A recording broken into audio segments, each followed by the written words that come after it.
Hi there, Coach Sage Canaday of SageRunning.com here with another training talk. Today we're going to talk on how to crack 16 minutes for 5K. Alright, so sub 16 minute 5K, that's a pace of 3:12 per kilometer or about 5:10 per mile pace. I got these ingrained in my head because it was a big goal of mine running high school cross country. I even raced 5Ks on the track.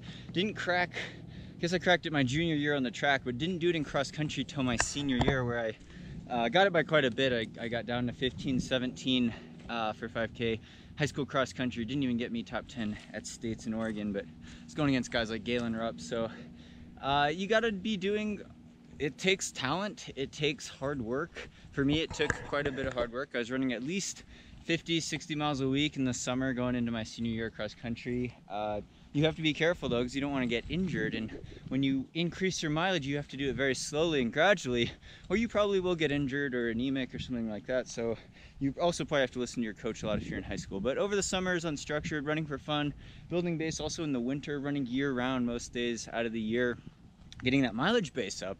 Then after that, adding in, I didn't do as many tempo run workouts in high school, but I was doing a lot of track work, a lot of intervals, and in cross country we started off with some hills, kind of a nod to Arthur Lydiard, 2-minute hill reps, things like that to get the power up, kind of spike the heart rate, but nothing too hard, nothing puke inducing or really burning with lactic acid till late in the season. You kind of have to race yourself into shape, because if you're in school you're racing the whole season, and usually that's a pretty long period of races, sometimes racing twice a week, a dual meet.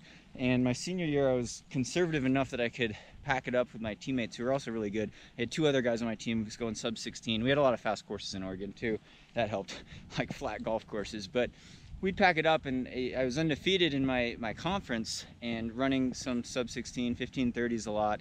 But the key workouts, really, I would get on the track to measure out kilometers really accurately. We also do kilometer repeats on cross-country courses, but not only just 5 or 6 by 1,000, but up to 8 times 1,000 meters, and trying to work it down under 3:12 per kilometer pace. Maybe you start out early in the season, you're only hitting 3:20 with a 2-minute rest or so, but then 4 weeks later, you're doing 3:12, 3:10, and on the track, when I was humming in sub 16 minute shape every couple weeks, I'd be doing 8 by 1,000 on the track, and I could run under 3:10, sometimes close in low 3-minute range for kilometer repeats. But you're also mixing it up. Maybe you're doing, one week you're doing 8 by 800, and you're doing those around 225 or so with a 2-minute rest. And those are traditional VO2 max or aerobic capacity types of workouts. You're inducing some lactic acid. It's very specific to racing the 5K, but you also have to have some element of a long run in there. I didn't do a long run every weekend, but I'd train on the weekend by myself, and maybe I would be running for 80 minutes, 90-minute type of long run, and it's about scaled with your weekly mileage. If you're only running 30 or 40 miles a week, you probably don't want to do over a 10-mile long run. That's over 30%, at least 30% of 30 miles a week. A 10-mile long run would be really long. But I was racing half marathon. I raced a half marathon and 10K road races also in high school, so I kind of had this long distance aerobic base.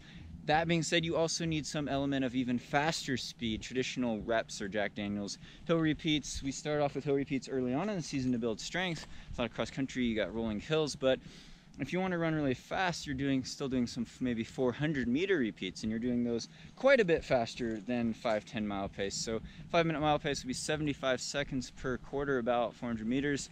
Maybe I was doing those under 70 seconds. I remember in track season during high school even doing like 10 by 400 in 65 seconds, which makes me cringe now because that would be a really hard workout. I'm not sure if I could do it right now, but you know, that was pushing probably too hard. But 68, 70-second quarters to get that leg turnover up and get that boost that efficiency in running economy, you're going to need some element of that.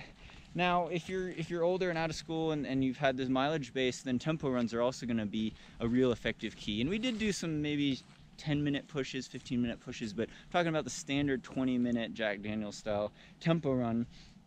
And your threshold pace could vary quite a bit, but if you're getting down to 540, 530 per mile pace for a threshold pace, then you should easily be able to crack 16 for 5K, and I might correct that with a texting if I'm wrong on the pace there. But even, you know, sub 6-minute mile pace for tempo runs, you usually want to be on the easier side, and then as you progress in the season, you feel good for 20 minutes. You could hold 550, 545, 540 type of pace as a sub-maximal effort, more like a 80%, 85% type of effort to build that strength and to build that stamina, because it's all about, it is a very long distance race, it's very aerobic, but it does come down to those VO2 max repeats. The final icing on the cake workout, of course, would be adding in even mile repeats, and I did do some of those, even close to 5 minute flats, 4 to 5 times a mile. And when I was in 15-20 shape, I was doing 455, 450 on a cross-country course with mile repeats with a 3 or 4 minute rest. So the rest is always less than the amount of time spent running. But like Jack Daniels also says in a lot of his books, and I had his formula book in middle school and high school, was that, you know, if you want to target VO2 max, over 5 minutes is a little too strenuous. You develop too much lactic acid, whereas 3 minutes 3 to 4 minutes is a better stimulus. So that's 1200 meter repeats, 1000 meter repeats.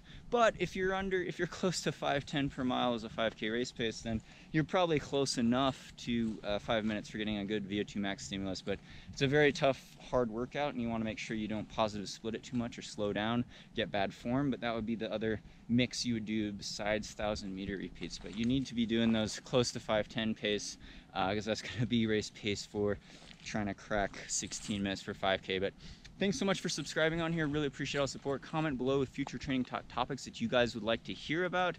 Again, you can follow me on social media at Canaday on Instagram and Twitter. Links all in below. We sell training plans, 5K, 10K, all the way up to 100 miles on our website, sagerunning.com. Be sure to subscribe. Thanks so much. See you next time.